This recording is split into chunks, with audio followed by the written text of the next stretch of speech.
Bismillahirrahmanirrahim. Assalamualaikum warahmatullahi wabarakatuh.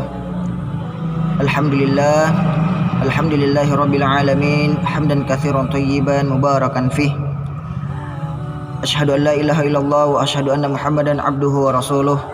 Allahumma shalli wa sallim ala sayidina Muhammad wa ala alihi wa ashabihi ajma'in, amma ba'd. Teman-teman sekalian yang dimuliakan Allah Subhanahu wa taala, perkenalkan kami dari kelompok 1 ingin menjelaskan materi tentang sejarah hidup Rasulullah SAW dalam periode Mekah. Teman-teman sekalian yang dimuliakan Allah Subhanahu wa taala, perlu kita ketahui bahwa Rasulullah SAW itu lahir pada tanggal 20 April 571 Masehi, tepatnya pada tahun Gajah, yang dimana tempatnya tidak jauh dari Ka'bah, dan beliau lahir dari bangsawan Quraisy dari Bani Hashim. Teman-teman sekalian yang dimuliakan Allah Subhanahu wa taala, 7 hari setelah kelahiran Rasulullah SAW, kakeknya atau Abdul Muthalib ini mengundang semua bangsawan Quraisy untuk menghadiri selamatan jamuan makan atas kelahiran Nabi Muhammad SAW, sekaligus memberikan nama kepada cucunya ini. Teman-teman sekalian yang dimuliakan Allah Subhanahu wa taala, kemudian Abdul Muthalib memberikan nama kepada cucunya dengan nama Muhammad.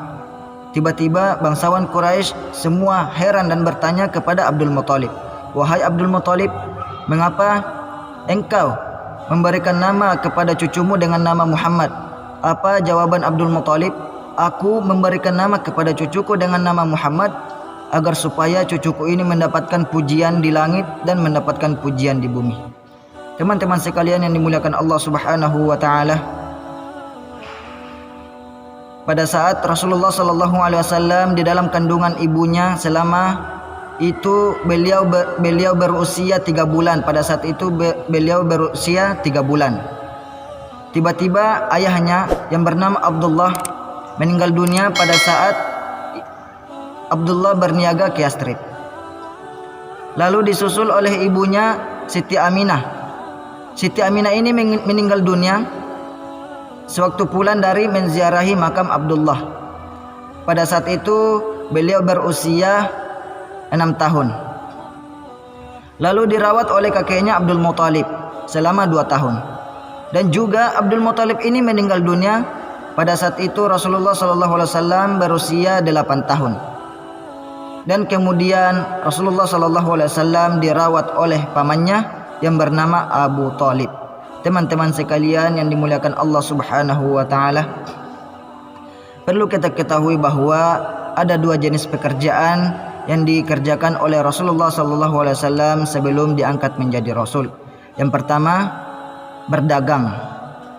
Yang pertama, menggembala. Beliau menggembala bersama ibu susuannya yang bernama Halimatus Sa'diyah yang bertempat tinggal di desa. Dan pekerjaan yang kedua, berdagang. Rasulullah SAW berdagang bersama pamannya hingga ke negeri Syam. Itulah 2 pekerjaan Rasulullah SAW yang beliau kerjakan sebelum diangkat menjadi Rasul. Teman-teman sekalian yang dimuliakan Allah Subhanahu wa taala, sebagai seorang pemuda saat itu, beliau tidak mengerjakan apa yang dilakukan pemuda-pemuda lainnya pada saat itu. Karena banyak pemuda-pemuda saat itu yang meminum khamar, berjudi, dan melakukan kemaksiatan-kemaksiatan yang lainnya. Tetapi beliau tidak melakukan hal tersebut. Apalagi beliau dikenal sebagai seorang pemaaf, sebagai orang yang rendah hati, berani, jujur, adil. Maka dari itu Rasulullah SAW dijuluki dengan julukan Al-Amin. Teman-teman sekalian yang dimuliakan Allah Subhanahu wa taala, lanjut cerita bahwa kehadiran Rasulullah SAW itu sangatlah membawa berkah. Sangatlah membawa berkah bagi keluarga-keluarganya yang dikenal sebagai keluarga miskin. Tetapi ketika Rasulullah SAW lahir di tengah-tengah keluarganya itu, sangatlah membawa berkah bagi keluarganya. Rumput yang dipakai untuk menggembala kambing sangatlah subur, dan kambing-kambing mereka yang mereka pelihara itu sangatlah gemuk-gemuk.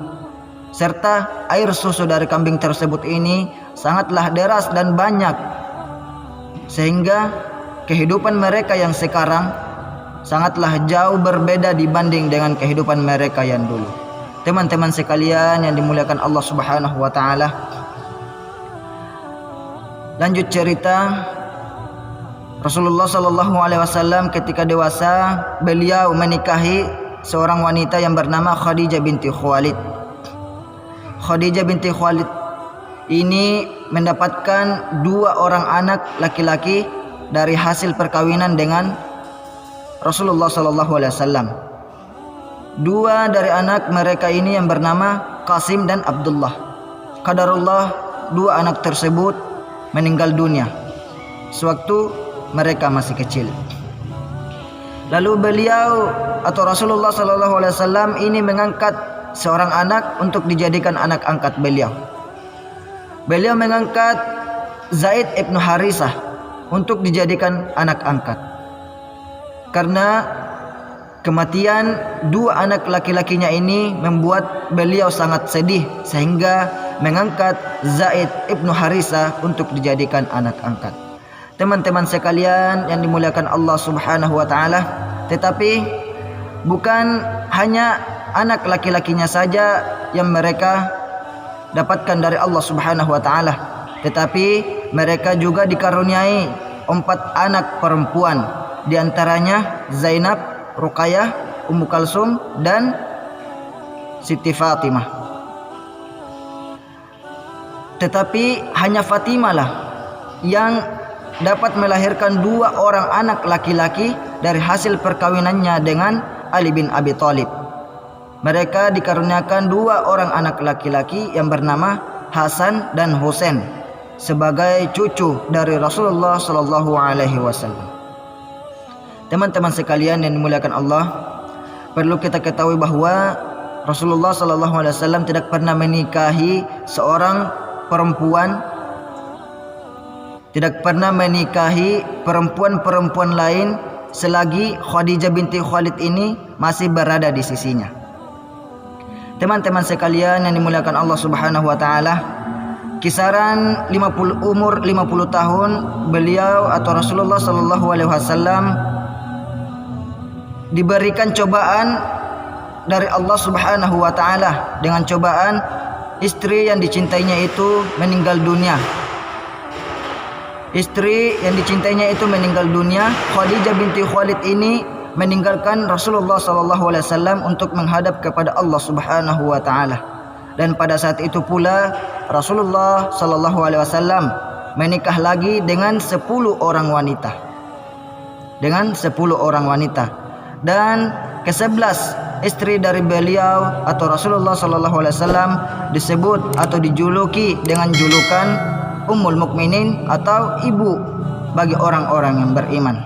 Teman-teman sekalian yang dimuliakan Allah Subhanahu wa taala, tetapi Rasulullah sallallahu alaihi wasallam juga menerima hadiah dari Raja Mesir. Hadiah dari Raja Mesir ini seorang perempuan untuk dijadikan istri Rasulullah sallallahu alaihi wasallam. Hadiah dari Raja Mesir ini yang bernama Maria Al-Qibtiyah.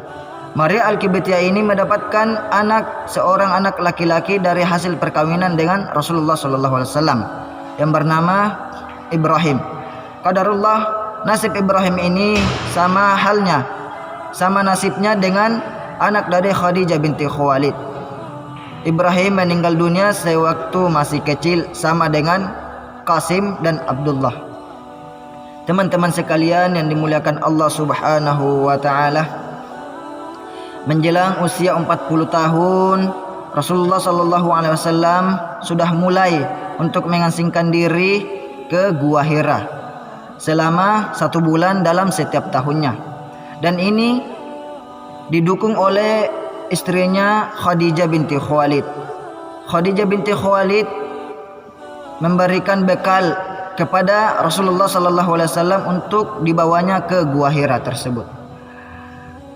Teman-teman sekalian yang dimuliakan Allah Subhanahu wa taala, kemudian Allah Subhanahu wa taala memerintahkan kepada malaikat Jibril untuk menurunkan wahyu untuk menyampaikan wahyu kepada Rasulullah sallallahu alaihi wasallam dalam surah Al-Alaq ayat 1 sampai 5. Hal ini menyatakan bahwa Rasulullah sallallahu alaihi wasallam sudah resmi dilantik menjadi nabi akhir zaman. Teman-teman sekalian yang dimuliakan Allah Subhanahu wa taala, setelah wahyu pertama itu turun kurang lebih 2 tahun, wahyu tidak pernah lagi turun kepada beliau. Tetapi tiba-tiba malaikat Jibril turun lagi kepada beliau untuk menyampaikan wahyu yang kedua dalam surah Al-Mudaththir ayat 1 sampai 7.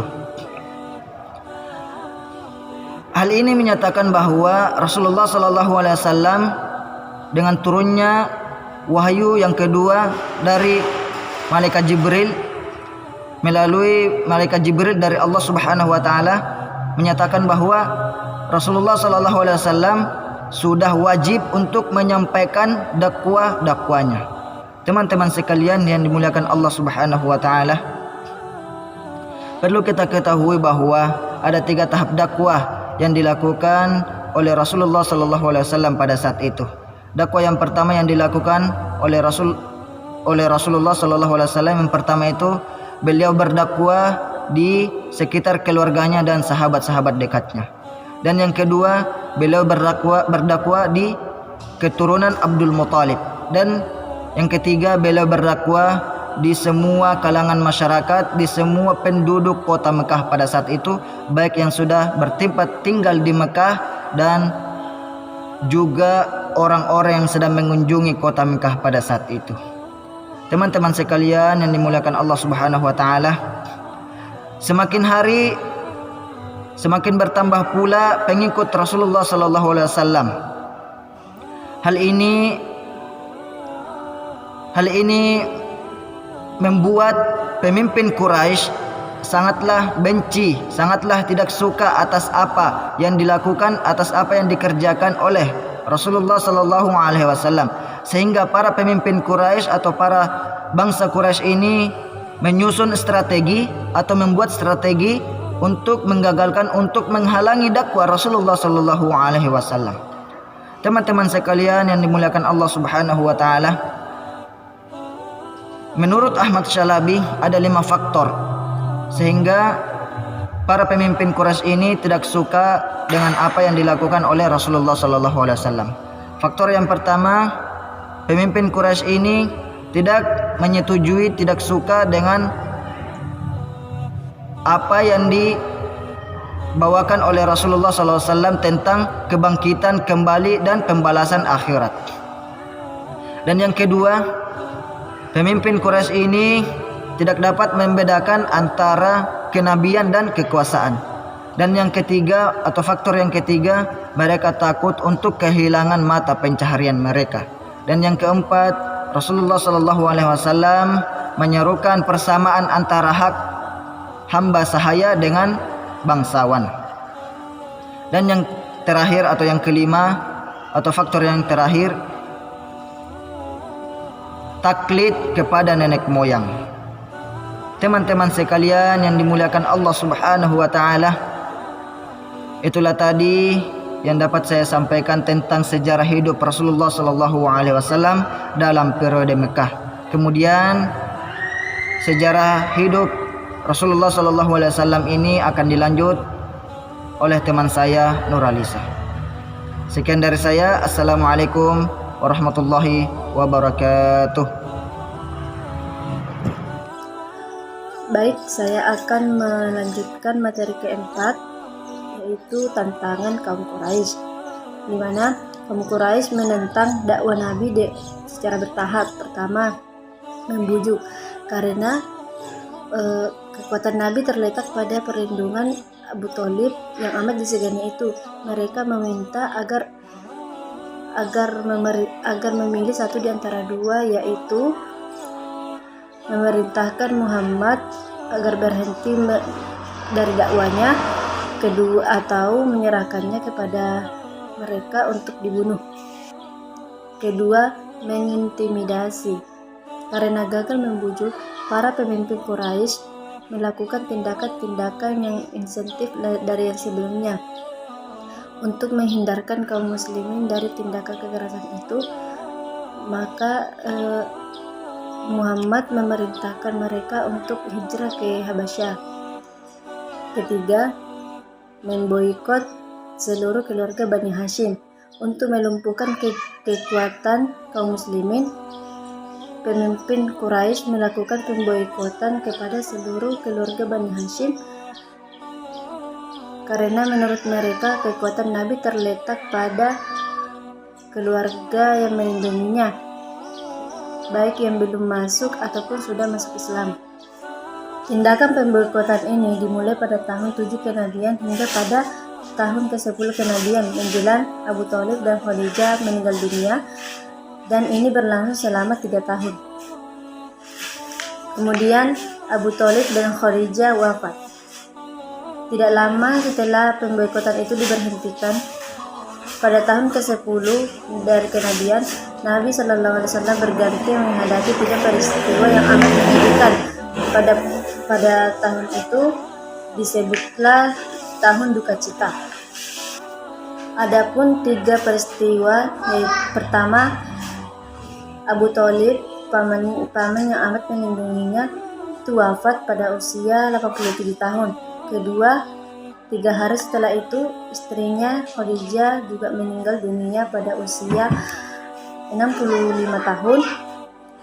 Sepeninggal kedua pendukungnya itu, kafir Quraisy tidak segan-segan untuk melampiaskan nafsu amarahnya kepada Nabi.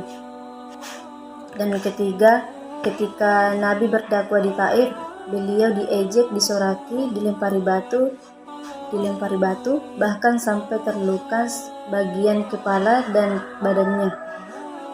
Dari peristiwa-peristiwa tersebut, beliau menyebutnya sebagai tahun duka cita dalam sejarah Islam. Kemudian, tahun duka cita dan Isra Mi'raj.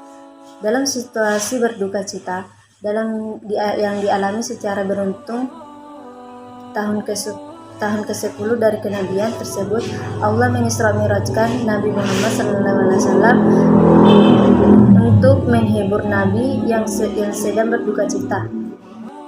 Melalui Isra Mi'raj, kewajiban sholat 5 waktu sehari semalam dilaksanakan. Ternyata setelah Isra Mi'raj muncullah perkembangan besar bagi dakwah Islam. Ternyata karena penduduk Yastrib yang terdiri dari suku Aus dan Kharaj yang berhaji ke Mekah menemui Nabi dan masuk Islam dalam 3 gelombang. Pertama, pada tahun ke-11 kenabian, 6 orang dari suku Kharaj datang menemui Nabi dan menyatakan diri untuk masuk Islam. Kedua, pada tahun ke-12 kenabian, terdiri dari 10 orang suku Kharaj dan 2 orang suku Aus dan seorang wanita datang menemui Nabi dan menyatakan ikrarnya kepada Nabi, yaitu, kami tidak akan mencuri, tidak berzina, tidak saling memfitnah, tidak akan membunuh anak-anak kami, dan tidak akan mendurhakai Nabi Muhammad SAW. Ketiga, pada tahun ke-13 kenabian, sebanyak 73 orang dari Yastrib meminta Nabi agar berkenan pindah ke Yastrib. Kemudian setelah kaum Quraisy mengetahui adanya perjanjian antara Nabi dan orang-orang Yastrib, mereka semakin menggila dan melancarkan intimidasi terhadap kaum muslimin. Hal ini membuat Nabi segera memerintahkan para sahabatnya untuk hijrah ke Yastrib. Itulah tadi penjelasan tentang kehidupan Rasulullah SAW dalam periode Mekah. Mohon maaf atas segala sesuatu. Sekian dari kami. Assalamualaikum warahmatullahi wabarakatuh.